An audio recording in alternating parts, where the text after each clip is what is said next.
So, continuing with Agnideva, who we were discussing yesterday. So we want to welcome all the devotees. Thank you very much for joining us today. I want to seek the blessings of Radha Madhav, Radha Shamsun, Krishna Balaram, Bal Gopal, and Singh Dev, Gaunita, Shila Prabhupada, Guru Maharaj, and assembled devotees. So we are looking at some of the pastimes of Agnidev, and this is a pastime in relation to Krishna. Krishna, being engaged in the pastime of offering the Kanda forest, which belonged to King Indra, wanted to give it to Agni, the fire god. So Agni is always hungry. So Krishna wanted to clear the forest and offer it to Agni to eat. The Kanda forest contained many varieties of drugs and herbs, and Agni required to eat them for rejuvenation. Agni, however, did not touch the Kanda forest directly, but he requested Krishna to help him. Agni knew that Krishna was very much pleased with him because he had formally given his Sudarshan Chakra disc to Krishna. In order to satisfy Agni, Krishna became the chariot driver of Arjuna, and both went to Kanda forest. After Agni had eaten up the Kanda forest, he was very much pleased. This time he offered a special bow known as the Agnideva. This is a famous bow which Arjuna would carry with him. He offered 4 white horses, a chariot, and an invincible quiver. Yes, Prabhupada? Hare Krishna, Prabhuji, I just want to ask you. Sure.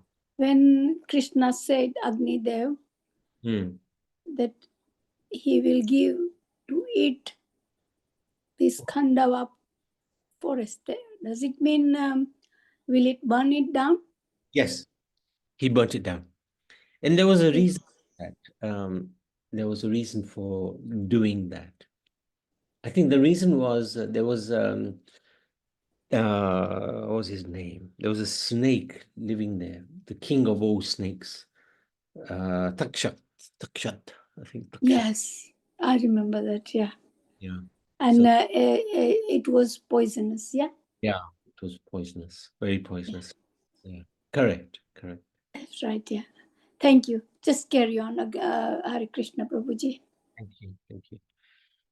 And then he also gave an invincible quiver with 2 specific arrows considered to be talisman, which these quivers, these arrows would come back to Arjuna once it's done its job. So they were just invincible. They would just continue to become available for Arjuna to use.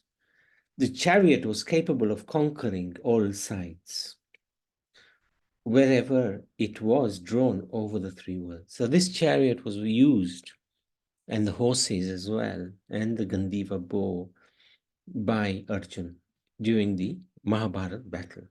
So in order to satisfy Agni, Krishna became the chariot driver of Arjuna. And they both went to Kanda forest. After Agni had eaten up the Kanda forest, he was very much pleased. So Agnidev is always there as part of the witnessing of particular events, especially the Viva Samskar, one of the most important events. Hindu weddings are performed around Agni. It is called the Saptasadi, Sanskrit for 7 steps or feet, or Satfera. And it represents the legal part of the ceremony, the Vivaha Samskar ceremony.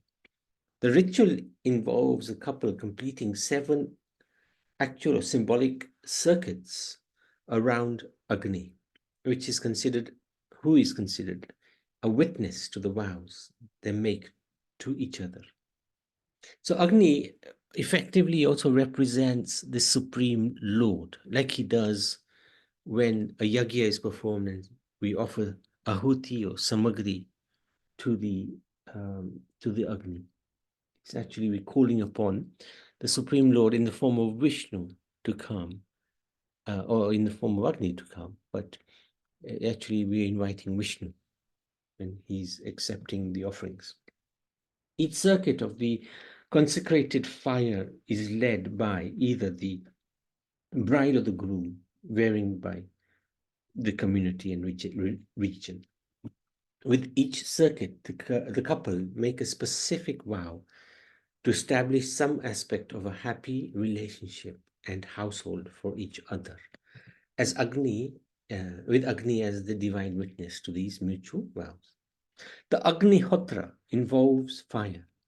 So Agnihotra is a type of yagya that is performed by the Brahmin community. And the term refers to the ritual of keeping fire at home. And in some cases, making sacrificial offerings such as milk, seeds to the fire. The Shautra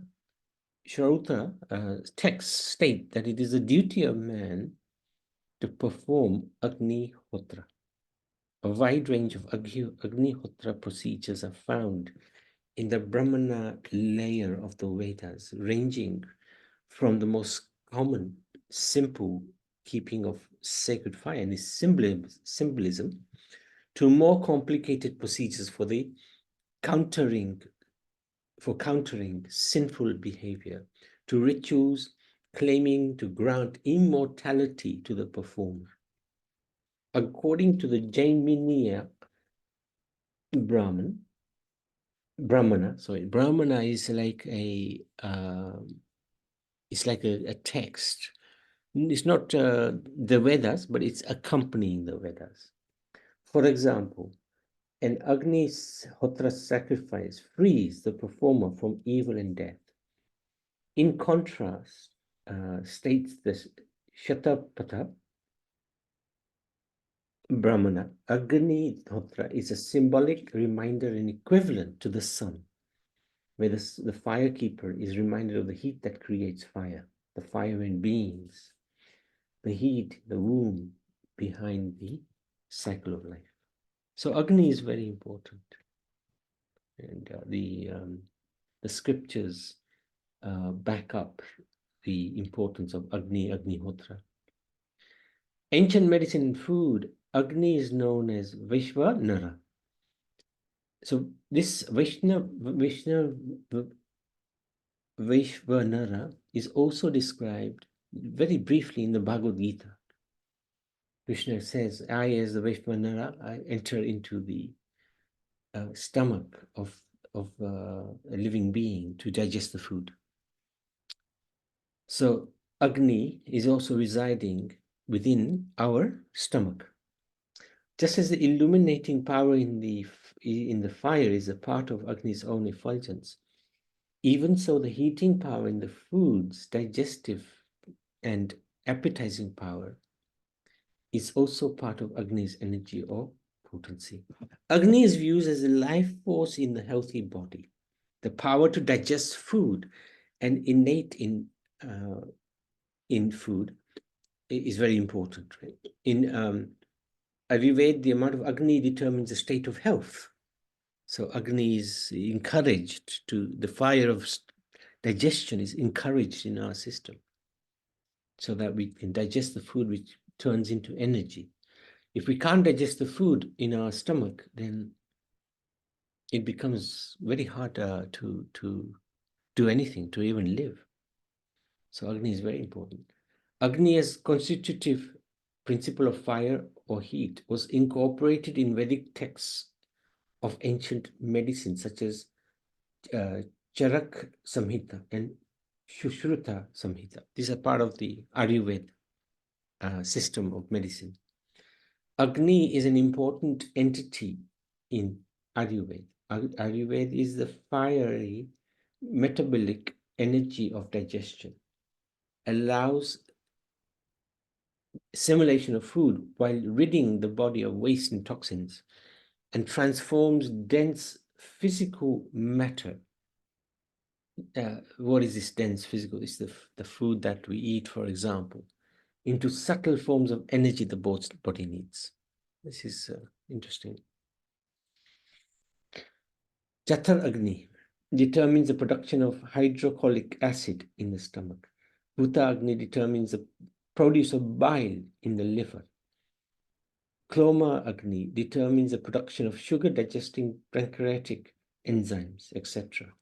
So different types of Agnis also help in different processes within the body.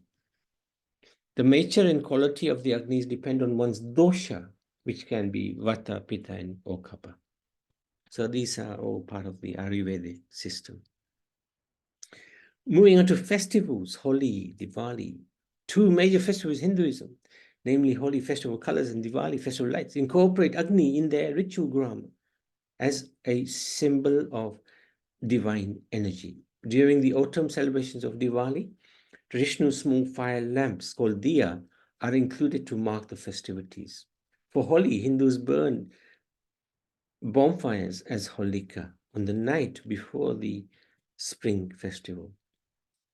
The bonfire marks God Agni, and in rural Bharat, mothers carry their babies around the fire clockwise on Holika in Agni's remembrance. So, very interesting how Agni is such a central part of two of the most famous festivals in Sanatan Dharma.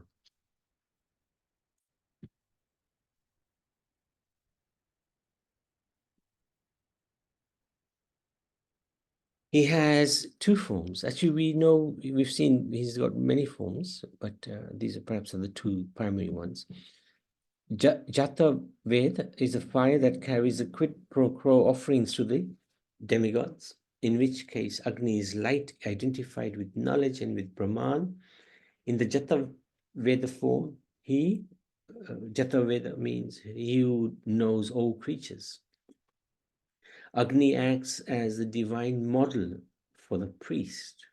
He is the messenger who carries the oblations from the humans to the Devatas, bringing the gods to sacrifice and intercedes between gods and humans.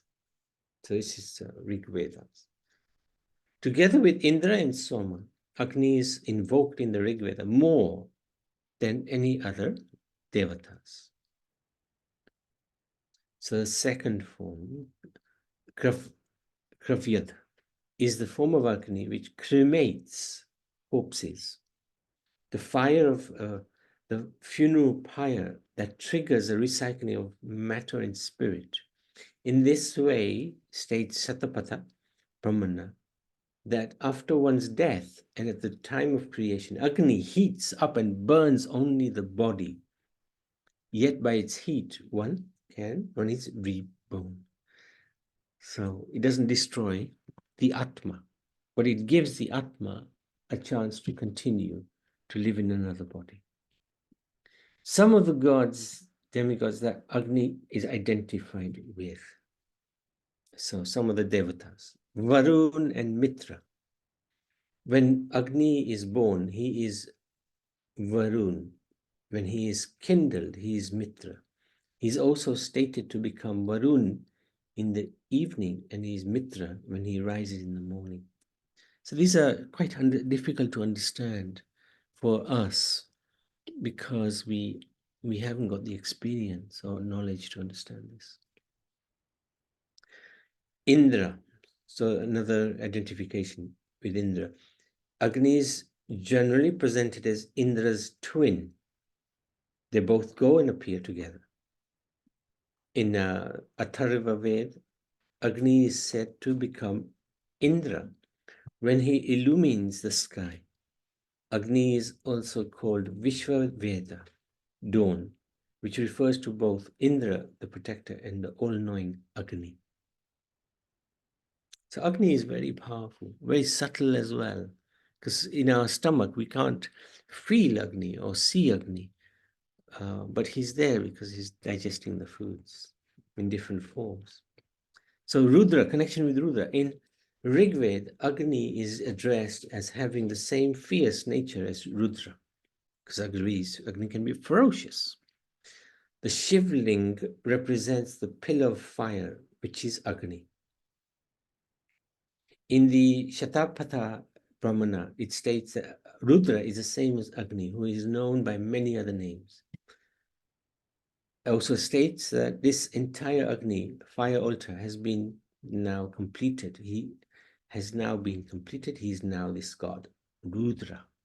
Savitra, or the sun.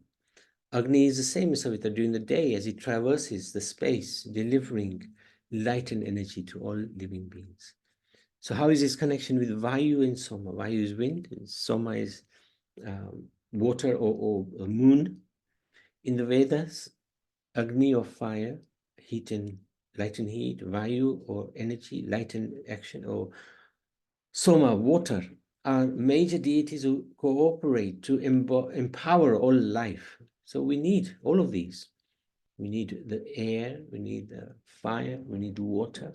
Most of our body is comprising of these three elements. In some passages, they are stated to be aspects of the same energy that transforms. Gayatri is identified with Agni in Aitariya Brahmana, and also Jiminiya Brahmana, and Taittiriya Brahmana. And the most revered Gayatri meter in the Sanskrit and Hindu traditions is associated with Agni. Om Bhurva Swaha. Swaha. Swaha is there. Savitra is there as well. Gayatri itself is there. Vak, god of speech, or Vach, and Prana, life force, are identified with Agni in Jaiminiya Brahmana and Shatapatha Brahmana. Sarama, I'm not sure who that is, Sarama. In a hymn in praise of Agni, Rishi Parasar Shaktiya speaks of Sarama, the goddess of intuition, the forerunner of the dawn of truth in the human mind, who finds the truth which is lost. It is Sarama who is the power of the truth, whose cows are the rays of the dawn of illumination, and who awakens man who finds Agni standing in the supreme seat and goal. Little hard for us to again get the head around that. So Agni has huge consequence or significance in the Vedic traditions, and very, very interesting how we can also understand the importance of Agni, how we can also pay our respects and offer our thanks and gratitude to Agni. Any questions, any comments?